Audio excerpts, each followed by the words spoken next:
Principal, Monsieur le chef, deuxième groupe d'opposition. Monsieur le Président, la semaine dernière, le gouvernement libéral a voté contre une motion de la CAQ pour étendre à tous les enfants du Québec la prématernelle 4 ans.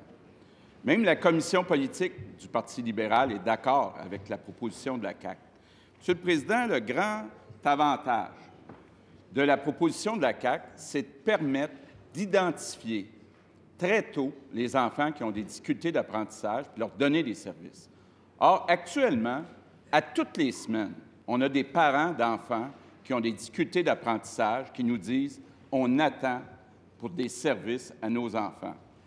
Je vous donne 2 exemples. Mme Fréjot qui nous dit qu'elle a attendu 1 an pour son enfant avant de savoir qu'il y avait un problème de dysphasie puis un trouble d'attention.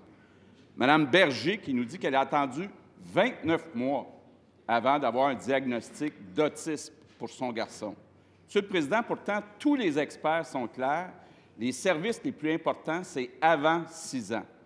Donc, est-ce que le premier ministre trouve acceptable qu'au Québec, on attende jusqu'à l'âge de 5 ou 6 ans avant de diagnostiquer des problèmes à des enfants? Monsieur le premier ministre. Il faut constamment travailler, Monsieur le Président, à améliorer ces délais-là. Je suis d'accord avec lui, mais je suis surpris que mon collègue revienne avec cette question. Je pensais qu'on en avait fait le tour lors de notre dernier échange. Nous aussi, on est d'accord que les efforts à l'âge préscolaire sont majeurs et importants. On est d'accord pour le rôle de la prématernelle également à 4 ans. On a juste dit qu'il fallait décaler la dispersion sur le territoire en se concentrant en priorité sur les zones économiquement défavorisées. Je pense qu'également les experts s'entendent bien là-dessus. L'objectif qu'il mentionne est le nôtre. Moi, je suis très fier d'avoir un parti politique qui débat vraiment d'idées et qui fait des propositions. Je pense que ça nous change agréablement de ce qu'on observe parfois dans d'autres formations. Maintenant, Monsieur le Président, je vais répéter qu'on est prêt à discuter de ces propositions, qu'on va le faire de façon éclairée. Je l'amènerai à élargir son regard. C'est pas vrai que la maternelle de 4 ans va régler nécessairement les problèmes dont il parle. C'est un des outils qui va nous aider à régler les problèmes dont il parle. Et les enfants également, si on a les services de garde également, il y a une interaction très importante entre les services de garde et la maternelle de 4 ans qu'on veut déployer et qu'on va continuer à déployer. Alors, encore une fois, aujourd'hui, on va tourner en rond, j'ai bien peur, parce qu'on est d'accord. C'est une question de priorisation, c'est une question de déploiement. C'est une question de prendre en compte l'ensemble des services publics et d'éviter certains raccourcis en présentant à la population une solution apparemment unique, mais qui n'est pas unique, Monsieur le Président. Première complémentaire, Monsieur le chef du deuxième groupe d'opposition. Monsieur le Président, le problème avec le premier ministre, c'est qu'il y a des paroles, mais il n'y a pas d'action. Quand on regarde le budget de l'éducation depuis 2 ans, au cumulatif, on n'a même pas couvert l'inflation. Donc, il n'y a pas d'argent pour ajouter des services aux enfants qui ont des difficultés d'apprentissage.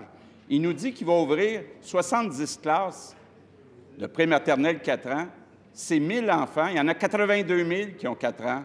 Monsieur le Président, pourquoi le premier ministre refuse-t-il d'investir en éducation? Monsieur le premier ministre. Bien, je pense qu'il y a un certain décalage entre la réalité et les paroles de mon collègue, là.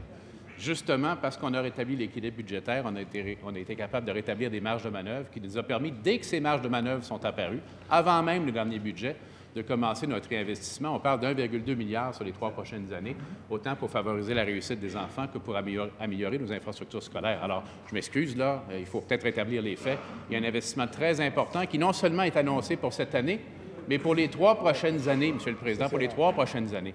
Alors, encore une fois, le collègue de l'opposition, de la deuxième opposition, qui lui aussi parlait de rétablir l'équilibre budgétaire en 15-16, et contre toutes les mesures qui ont permis d'y arriver, et il refuse de reconnaître que c'est ce qui nous donne les marges de manœuvre disponibles aujourd'hui.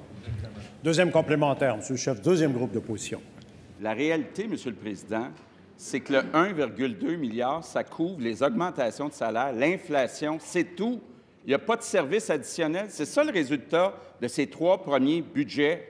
L'éducation, ce n'est pas une dépense comme les autres. C'est l'investissement le plus important pour l'avenir du Québec. Comment le premier ministre peut-il tolérer qu'aujourd'hui, des enfants ne soient pas diagnostiqués avec des problèmes avant l'âge de 5 à 6 ans? Est-ce qu'il n'est pas un peu gêné? Monsieur le premier ministre. Je suis très fier du Québec, Monsieur le Président. Je suis très fier de ce qui se fait dans notre réseau d'éducation par nos intervenants. Je vais continuer à le répéter. Malgré le discours constamment défaitiste de notre collègue, moi, je porte un discours d'espoir, de réussite pour le Québec tout entier, dans toutes nos régions et à tous les âges, Monsieur le Président. Je tiens à le dire aujourd'hui, parce que ce n'est pas le discours qu'on entend de ce côté-là. Maintenant, je vais encore une fois répéter que ce qu'il dit n'est pas exact. les sommes de réinvestissement qu'on a annoncées. Au contraire, et c'est tout marqué en détail dans certains documents qu'il pourra consulter, sont dédiés à des investissements de services additionnels. Mais oui, engagement d'enseignants, engagement de professionnels pour aider les enfants en difficulté. C'est le même problème toujours, la CAQ, M. le Président. C'est des raccourcis. On présente un enjeu et on présente des solutions apparemment simples qui n'en sont pas, M. le Président.